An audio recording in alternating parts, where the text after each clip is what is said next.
నమస్తే welcome to Suman TV. అబ్బా మోకాలు నొప్పులు భరించలేకపోతున్నామని మలి వయసులో ఉండేవాళ్ళు ఒకప్పుడు అంటుండేవారు. అంటే ఒక 60 సంవత్సరాల వయసులో ఉండేవాళ్ళు ఈ కంప్లైంట్ చేస్తుండేవారు. నవడేస్ యుక్త వయస్కులు అంటే 40 సంవత్సరాల వయసు నుంచే మోకాలు నొప్పులని కంప్లైంట్ చేస్తున్నారు. బికాస్ ల్యాక్ ఆఫ్ ఎక్సర్సైజ్ కావచ్చు, ఒబేసిటీ వల్ల కావచ్చు, మారుతున్నటువంటి జీవన శైలి కూడా కావచ్చు. సో వీటన్నిటి వల్ల ఈ మోకాలు నొప్పులని భరిస్తూ ఉన్నాం.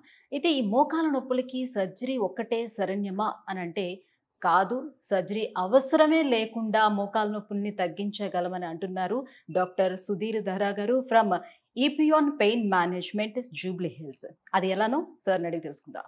Hello sir. హలో అండి. సార్, సో ప్రతి ఒక్కరికి సర్జరీ అంటే ఫస్ట్ ఆఫ్ ఆల్ భయమే ఉంటుంది. అది ఏ సర్జరీ అయినా కానివ్వండి. ఎందుకంటే సర్జరీ అయిన తర్వాత దాని నుంచి రికవర్ అవ్వటానికి ఎంత టైం పడుతుంది, మళ్ళీ యాజ్ యూజువల్గా మన లైఫ్ లీడ్ చేయగలుగుతామా లేదా, ఇలా లక్ష సవాళ్ళ డౌట్లు ఉండి సర్జరీని అవాయిడ్ చేయడానికి చాలామంది చూస్తూ ఉంటారు. So coming to my point, so మోకాళ్ళ నొప్పులు వచ్చేసరికల్లా చాలామందికి ఇప్పట్లోనే సర్వసాధారణం అయిపోయింది. మరి ఇంతమంది అసలు సర్జరీకి వెళ్ళాల్సిన అవసరం అనేది ఉంటుందా? సో సర్జరీ అయితే లేకుండానే మేము ట్రీట్ చేస్తామని మీరు అంటున్నారు, ఎలా? ఇప్పుడు మనం మోకాలు నొప్పి ఏదైతే మీరు అన్నారు కదా 60 years ఇప్పుడు చాలా యంగేజ్లో వస్తుంది అన్నదానికి సర్జరీకి వెళ్ళేది 105 మందే. 95 మందికి వేరే వేరే ట్రీట్మెంట్ చాలా ఉన్నాయి.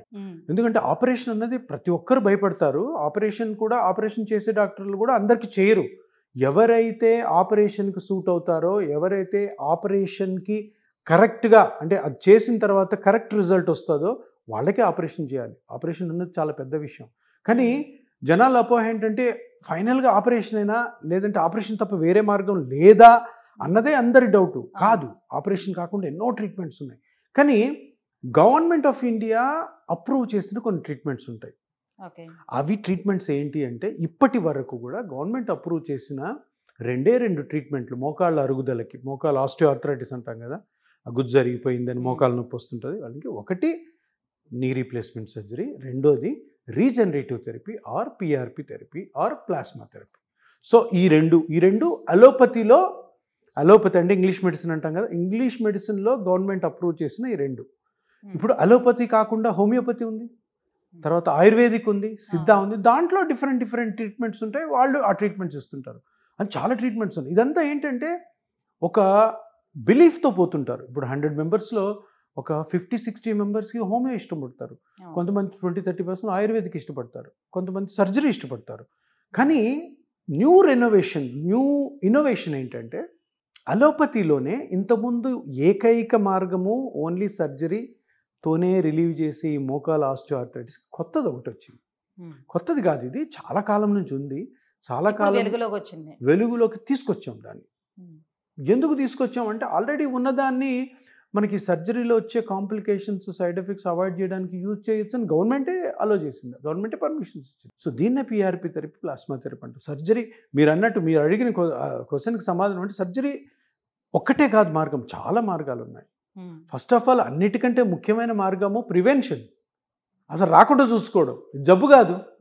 అసలు ఇప్పటి నుంచే 30-35 ఏజ్లోనే మీరు కరెక్ట్గా మోకాళ్ళకి ఏవైతే జాగ్రత్తలు తీసుకుంటే ఎప్పటికీ మోకాలు నొప్పి రాదో అవి కానీ పాటించారంటే అసలు మోకాలు నొప్పి ఉండదు, స్పైన్ పెయిన్ ఉండదు, షోల్డర్ పెయిన్ ఉండదు, ఇతరత్ర వేరే జాయింట్ పెయిన్ కూడా ఉండదు. అది ప్రివెన్షన్ ముందు. దాని తర్వాత ఒకవేళ మనం చేసే పనుల వల్ల, మన యాక్టివిటీస్ వల్ల ఒకవేళ మోకాలు అరిగిపోతే సర్జరీ ఒక్కటే మార్గం కాదు.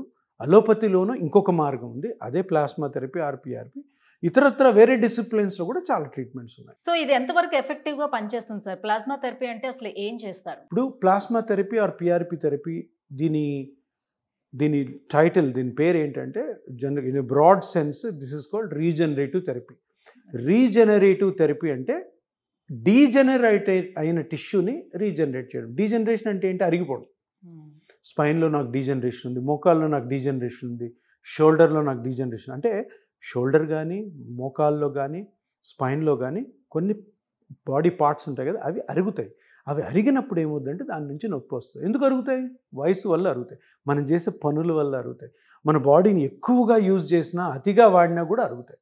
సో దీనంతటిని డీజనరేటివ్ ప్రాసెస్ అంటారు. Degenerative process.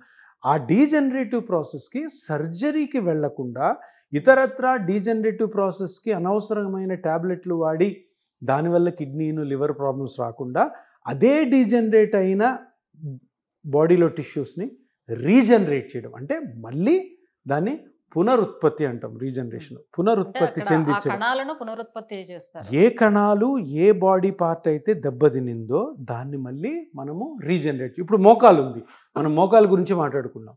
ఇది మోకాలు అంటే నీ జాయింట్ అంటాం. ఇది నీ జాయింట్లో ఈ రెండు పెద్ద బోన్స్ ఈ మధ్యలో బ్లూగా ఉంది చూసారా, ఇది కార్టిలేజ్ అంటాం, లేదంటే గుజ్జు అంటాం. 99% 45-50 ఏళ్ళు దాటిన వాళ్ళలో మోకాలు నొప్పి వచ్చిందంటే ఈ రెండు బోన్స్ మధ్యలో ఈ బ్లూగా ఉన్నది అరిగి ఉంటుంది. ఇది అరిగినప్పుడు ఏమవుతుంది, ఈ రెండు బోన్స్ రబ్ అవుతాయి, దగ్గరికి వచ్చి రాసుకుంటాం. కట్కట సౌండ్ కూడా వస్తుంటుంది, నొప్పి వస్తుంది, కొంతమందికి ఫ్లూయిడ్ కూడా కలెక్ట్ అవుతుంది. సో దీన్ని డీజనరేట్ ఏమైంది, ఈ కార్టిలేజ్ అయింది, అంటే గుజ్జు అరిగింది. బాడీలో బోన్స్ కాదు అరిగింది. అందరు చాలా అపోహపడుతుంటారు, నా బోన్ అరిగిపోయింది సార్. బోన్ ఎప్పుడు అరగదు. Bone hardest part of the body, bone అరగదు. ఈ రెండు బోన్స్ మధ్యలో ఉన్న ఈ గుజ్జు ఇది కారణం, మూల కారణం, కల్ప్రిట్ ఇది. ఇది పోవడం వల్ల ఈ రెండు బోన్స్ రాసుకోవడం వల్ల మీకు నొప్పి వస్తుంది. సో డీజనరేట్ అయిన కార్టిలేజ్ని రీజనరేట్ చేయాలి, యాజ్ సింపుల్ యాజ్ దట్. అంటే చిన్న పాముని చిన్న కర్రతో చంపడం అంటారు చూడు. సో దీనికోసం పెద్ద సర్జరీస్ అవసరం లే, పెద్ద ట్రీట్మెంట్లు అవసరం లే, పెద్ద ట్యాబ్లెట్లు కూడా తినాల్సిన అవసరం లేదు. సో ఇది ఏదైతే ఈ విధంగా అరిగిందో, ఇది చూడండి, ఇది అరిగింది, ఇది అరగడం ఇట్లా అరుగుతుంది. ఎర్రగా అయింది చూసారా, ఇదేమో బాగుంది, ఇక్కడ రెడ్గా అయింది చూసారా. సో ఇంత బాగున్నది ఇంత మాత్రమే అరిగింది, మొత్తం చెడిపోలే. గుజ్జు కూడాను మోకాల్లో అన్ని స్ట్రక్చర్స్ బాగున్నాయి, గుజ్జు కూడా ఓన్లీ ఈ పార్ట్లో అరిగింది. ఈ పార్ట్లో అరిగిన దాన్ని మళ్ళీ ఇలా చేయడం, ఇది డీజనరేషన్, ఇది రీజనరేషన్. సో దీన్ని రీజనరేటివ్ థెరపీ అంటారు, ప్లాస్మా థెరపీ అంటారు. మీరు అడిగిన క్వశ్చన్ ఏంటి, ఇది పని చేస్తుందా లేదా అన్నది. ఎంత ఎఫెక్టివ్ అంటే జనాలందరికీ అపోహ ఏంటంటే, ఇప్పుడు మోకాలు నొప్పి అంటేనే ఇనీషియల్గా ట్యాబ్లెట్స్ వాడడము, దాని తర్వాత ఎక్సర్సైజులు చేయడము, అది ఎట్లాగూ తగ్గదు, కొన్ని సంవత్సరాలకో కొన్ని నెలలకో మోకాలు మార్పిడి చేసుకోవాలని. ఈ రీజనరేషన్ లేదంటే ఈ ప్లాస్మా థెరపీ, పిఆర్పి థెరపీలో ఉన్న కాన్సెప్ట్ ఒకటే. మీకు ఏ పార్ట్ అయితే అరిగిందో ఆ పార్ట్ని మీకు రీజనరేట్ చేయగలిగిన శక్తి ఉంటే, అటువంటి ట్రీట్మెంట్ ఏదైనా ఉంటే ఈ ఆపరేషన్ అవసరం లేదు అన్నదే కాన్సెప్ట్, సింపుల్ కాన్సెప్ట్. ఆపరేషన్స్ ఎందుకు, ఆపరేషన్స్ వద్దంటే, ఆపరేషన్ అన్నాక, పెద్ద ఆపరేషన్ అన్నాక మంచి జరుగుతుంది, చెడు జరుగుతుంది. ఆ చెడు అన్న భాగం ఉండకూడదు. ఎందుకు చెడు అన్నది ఉండకూడదు అంటే, ఇది జబ్బే కాదు, జబ్బు కాని దానికి పెద్ద ట్రీట్మెంట్స్ తీసుకొని మళ్ళీ దానివల్ల వచ్చే కాంప్లికేషన్స్ ఎందుకు మనం ఎదుర్కోవాలి, దాంట్లో ఎందుకు మనం పడాలన్నదే ఈ రీసెర్చర్స్, సైంటిస్టుల కృషి. ఆ ప్రయత్నం వల్ల వచ్చిందే ఈ రీజనరేటివ్. సో ఇప్పుడు ఆ అరిగిపోయిన గుజ్జుని మనం మళ్ళీ రీజనరేట్ చేసాం. ఓకే, సరే, రీజనరేట్ అంటే ఏంటి, ఆ కార్టిలేజ్ ఏదైతే అరిగిపోయిందో కార్టిలేజ్ని హీల్ చేసాం, కార్టిలేజ్ పెరిగింది, దాన్ని మెయింటైన్ చేసుకోవాలి. సో మీరు అడిగిన క్వశ్చన్కి ఆన్సర్ ఏంటంటే, ఎంత బాగా రీజనరేట్ చేస్తే అంత బాగా మీరు నొప్పి నుంచి బయటపడతారు, ఎంత బాగా దాన్ని మెయింటైన్ చేసుకుంటే అంతకాలం అది మీతో పాటు ఉంటుంది, లైఫ్ లాంగ్ కూడా ఉండొచ్చు.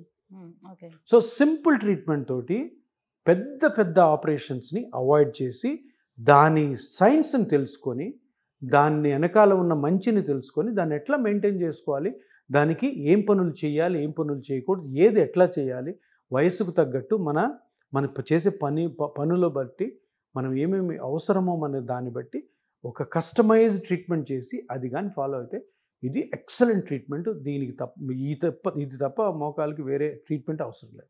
అంటే ఏ ఏజ్ గ్రూప్ వాళ్ళకైనా అంత ఎఫెక్ట్గా పనిచేస్తుందా ఈ కణాల పునరుత్పత్తి అనేది, ఏ ఏజ్ గ్రూప్ వాళ్ళకైనా పనిచేస్తుందా అనేది? అంతే కదా, ఇప్పుడు పేషెంట్ ఓన్ బ్లడ్లోనే ప్లేట్లెట్స్ ఉంటాయి, ఆ ప్లేట్లెట్స్లో గ్రోత్ ఫ్యాక్టర్స్ అంత పేషెంట్వే, ఆ చిన్న బాబు అవ్వచ్చు, 98 years ఓల్డ్ అవ్వచ్చు. మేము మా ఐపియాన్లో నేను చేసిన ఏజ్ రేంజ్ ఎంతదంటే 15 years బాయ్ నుంచి 98 years వరకు చేసాం. 15 years బాయ్, 15 to 20 years వీళ్ళు బ్యాడ్మింటన్ ఆడుతుంటారు, కొంతమందికి క్రికెట్ ఆడుతుంటే నీ జాయింట్ ఇంజరీస్, ఫుట్బాల్ ఆడుతుంటే నీ జాయింట్ ఇంజరీస్, టెన్నిస్ ఆడుతుంటే నీ జాయింట్, వాళ్ళు అప్ టు 98, 100 వాళ్ళకి ఎప్పుడు చేయలేదు. కానీ నేను 95 yearsకి చేసిన చాలామంది పేషెంట్స్ ఇప్పుడు 100 కొట్టున్నారు, అంటే 5 years బ్యాక్ చేశాను. సో ఇంత రేంజ్ ఉంది, ఏ ఏజ్లోనే చేయొచ్చు, ఏ ఏజ్లో ఏ కండిషన్ అయినా కూడాను. మనం ఒకటే కనుక్కోవాల్సింది అంటే ఏ పార్ట్ అరిగింది, ఎంత అరిగింది, దాని మెజర్మెంట్స్ ఏంటి, పేషెంట్ యొక్క ఏజ్ ఎంత, పేషెంట్ జాబ్ ఏంటి, పేషెంట్ జాబ్ ప్రకారం ఏజ్ ప్రకారం ఎంత అరిగిందో మెజర్మెంట్ తీసుకొని ఒక ప్రోటోకాల్ తయారు చేస్తాం.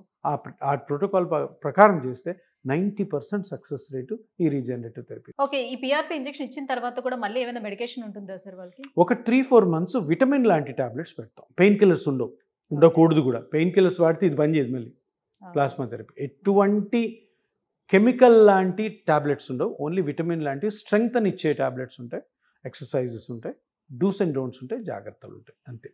Thank you so much sir. So PRP treatment తోటి ఏ రకంగా మన మోకాళ్ళ నొప్పులు తగ్గించుకోవచ్చు అనే విషయాన్ని తెలియజేసినందుకు thank you so much. So viewers చూస్తున్నారు కదా, సో సర్జరీ అనేది అసలు అవసరం లేకుండా సర్జరీని అవాయిడ్ చేయాలని అనుకునే వాళ్ళు పిఆర్పి ట్రీట్మెంట్ అనేది బెస్ట్ ఆప్షన్గా మనకి ఇప్పుడు అందుబాటులో ఉంది. సో ఈపీఆన్ పెయిన్ మేనేజ్మెంట్ని కన్సల్ట్ అవ్వాలి అని అనుకుంటే కింద స్క్రోల్ అవుతున్నటువంటి నెంబర్కి కాల్ చేసి వెంటనే అపాయింట్మెంట్ తీసుకోవచ్చు. Thank you.